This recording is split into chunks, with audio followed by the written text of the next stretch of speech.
Kita tentunya mengenal yang namanya jihad, namun kita harus tahu jihad itu seperti apa.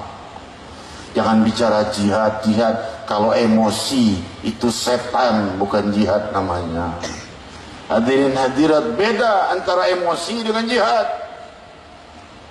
Kalau seandainya jihad, Rasul bilang jangan memukul wajah, jangan menyerang wanita dan anak-anak, jangan menyerang yang tidak bersenjata, jangan menyerang yang tidak menyerang. Nah, itu namanya jihad.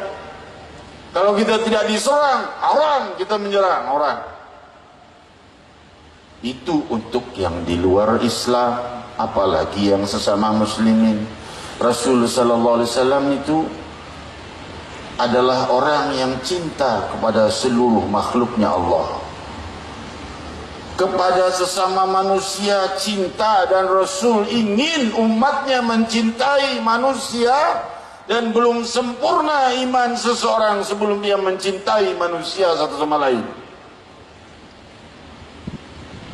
Jika seseorang mencintai muslimin saja, tidak menyayangi orang-orang yang di luar Islam, maka belum sempurna imannya seperti Sayyidina Muhammad. Ya, tidak ada yang bisa imannya sama seperti Nabi Muhammad tentunya. Tapi paling tidak kita mengambil sebutir saja daripada mutiara-mutiara keindahan budi pekerti Nabi Muhammad, dari rahasia kemuliaan Isra wal Mi'raj Nabi Muhammad sallallahu alaihi wasallam. Hadirin hadirat, siapa yang paling ingin orang non muslim masuk Islam? Siapa? Tentunya Rasul sallallahu alaihi wasallam. Tetapi Rasul justru lemah lembut pada orang-orang yang non muslim itu. Seorang Yahudi pemuda datang ke rumah Rasul, bilang mau tinggal di rumah Rasul. Kalau orang-orang zaman sekarang mungkin mau ngapain kamu non muslim, najis, masuk ke rumah saya sana pergi. Enggak begitu akhlak budi Sayyidina Muhammad. Yahudi diterima oleh Rasul. Tinggal di rumah Nabi, makan sepiring dengan tangan Muhammad Rasulullah, jari-jarinya bersentuhan dengan jari-jari Nabi,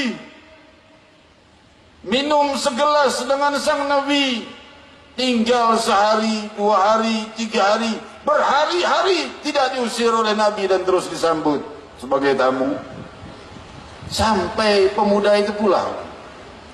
Nabi SAW keluar, pemuda itu pergi. Nabi pulang, pemuda sudah tidak ada. Kemana itu orang Yahudi?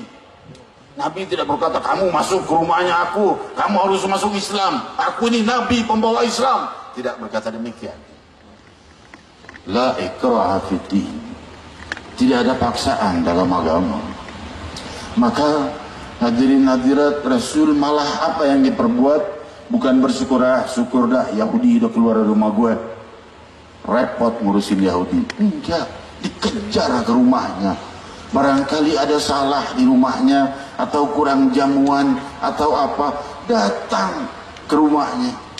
Didatangi ternyata sakit dan sakaratul maut. Rasul baru berkata, la ilaha illallah, ucapkan. Anaknya melirik bapaknya, diizinkan apa tidak nih mengucapkan la ilaha illallah. Bapaknya Yahudi juga. Bapaknya tidak tega melihat budi pekerti Nabi yang begitu indah. Bapaknya berkata, ati Abul Qasim, taati Abul Qasim, taati, taati.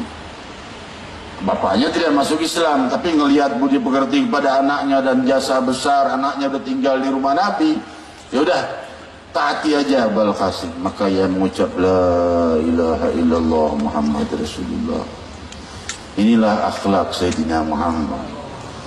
Islam akan berkembang luas dengan kelembutan, bukan dengan kekerasan. Kekerasan hanya akan menghancurkan Islam dan agama kita sendiri dan diri kita sendiri. Maka oleh sebab itu kelemah lembutan itu perlu.